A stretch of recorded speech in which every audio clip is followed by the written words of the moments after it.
ইরানের president Masoud Pezeshkian বলেছেন, যদি মধ্যপ্রাচ্যের মার্কিন সেনাঘাঁটিগুলো থেকে আক্রমণ আসা বন্ধ হয় তাহলে ইরানও হামলা বন্ধ করবে। আজ শনিবার টেলিভিশনে সম্প্রচারিত এক ভাষণে এ ঘোষণা দিয়েছেন তিনি।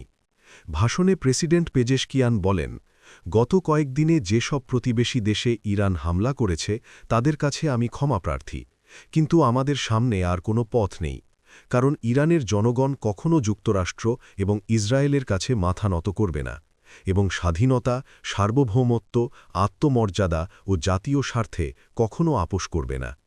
শত্রুরা চায় ইরানের জনগণ আত্মসমর্পণ করুক, কিন্তু তা কখনও ঘটবে না, বরং এই আকাঙ্ক্ষা নিয়ে শত্রুরা কবরে যাবে।